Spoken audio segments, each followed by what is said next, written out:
Hey everybody, Creek Stewart here, and thought I would film just a short tips and tricks video about the fire piston kit.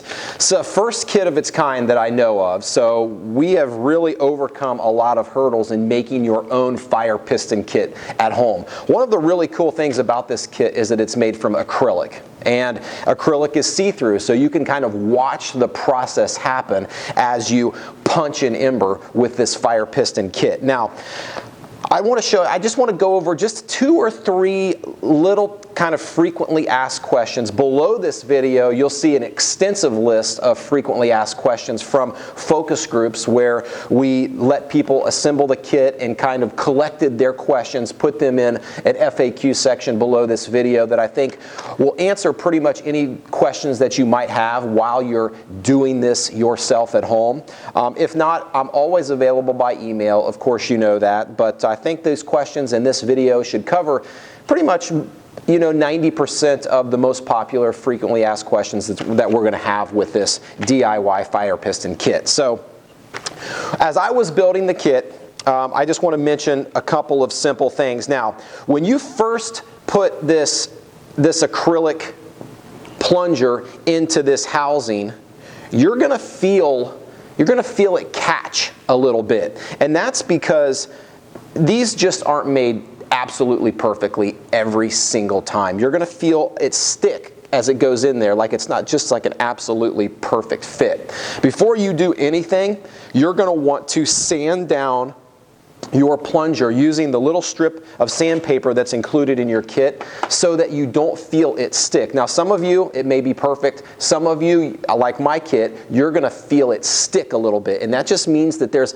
an edge on this plunger or inside of this housing that needs to be sanded down a little bit. So I had to sand down my plunger in order for it to flow kind of smoothly in and out of this housing. So that's my Creek's tip number 1 when it comes to building this fire kit. Now, Creek's tip number 2 is if your bottom O-ring on your plunger isn't a perfect fit, that's no big deal. Okay, if it's a little bit too loose, either on the plunger itself or in this housing, fatten up that groove, that O-ring groove, with a little bit of dental floss. Just wrap dental floss inside of that groove, 2-3 wraps, and that's going to fatten that groove up just a little bit and make it so that this O-ring isn't loose. Now, on the opposite end of the spectrum, if your O-ring is too tight, you may have to take that little piece of sandpaper, fold it in half, and kind of sand that groove a little bit so that your O-ring fits a little better in that groove. So that's Creek's tip number 2. Now, if you follow the directions, assembling this fire piston kit is super simple, but you need to follow the directions to a T. And when you complete and you've let all of your glue dry, which takes a few minutes, can take up to a half an hour or so, you need to let all of your glue dry, and when you're ready to go for this thing, you really have to give it some gusto. You really have to plunge it like you mean it. I always say, like to the guy starting fire when we were filming Fat Guys in the Woods, I always would say to them, listen, you need to really believe that your life depends on getting this fire. And that's the same way with this fire piston kit. You're not going to be able just to kind of have fun with it and get an ember. Okay, you're going to really need to give it some upper body strength. I would suggest up on a table or in a position like I'm at right here, where you're able to really give this some upper body strength and pound down that plunger like you mean it. Like just in that little plunge, I got quite a bit of smoke, but definitely didn't get an ember. It's early in the morning here. I just showed up at Willow Haven. It's 20 degrees outside. It's very cold in the building.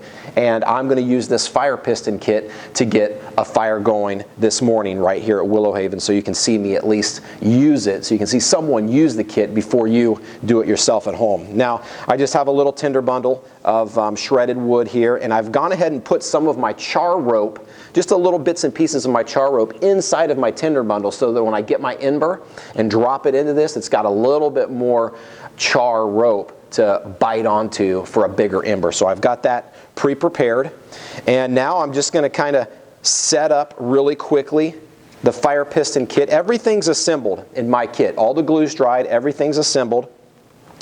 Now, the way I like to do the char rope in this notch is I like to tear off about 1/4 of an inch or so of char rope and put it in vertically into this notch. And I'm going to do this, and then I'm going to show you kind of what that looks like. Because you do want a little bit of char rope sticking out the end of that there. Try to get a good focus on this if I can. Kind of like that right there. There's no perfect science to this, and you probably are going to end up having to reset this several times. In my first time doing this, I used about half of my char rope until I got an ember, kind of shredded it up, and had to keep on putting it in there. So you're going to use a big chunk of that char rope, I bet, before you end up getting an ember. Now, once your char rope's in there, you're ready to give it a shot. Go ahead and put your plunger inside, just like that. And I'm going to reset a little bit here and give this a few plunges. See if we can't get an ember to drop into our tinder bundle. All right, here we go. 2.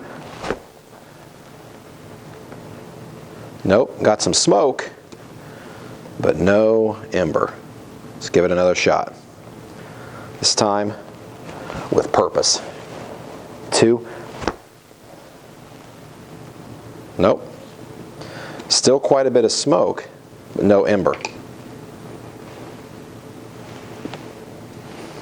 Now all I'm going to do is I'm going to push my char rope in there just a little bit more into that gap.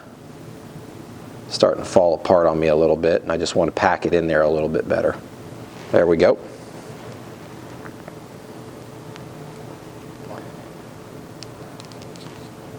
There we go. 1, 2. Saw a little tiny orange spark in there, but it didn't hold. Let's give it another shot.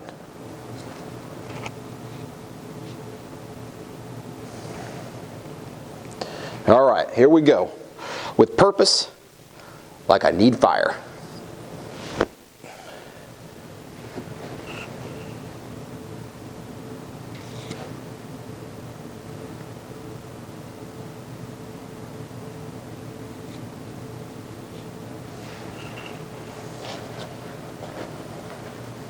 All right, one more time. I'm going to give myself a little bit of padding on this thing.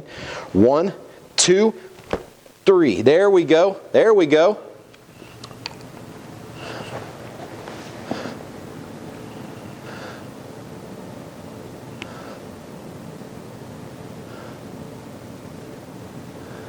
Trying to get that in focus for you. You can see that little ember on the end of that. See if I can get it out into my tinder bundle before it goes out on me. I'm just using a little stick here to push this ember out. There we go.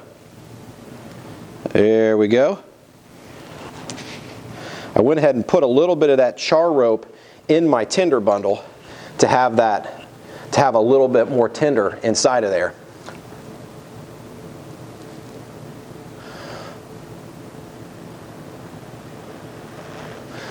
There we go.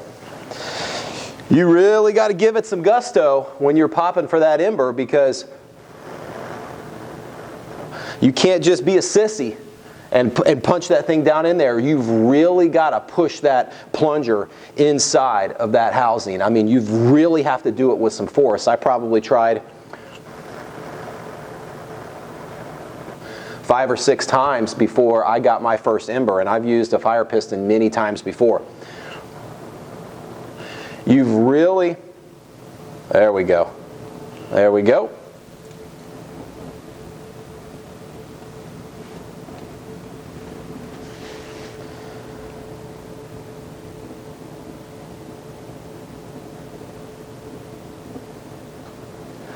That should get our fire going here at Willow Haven.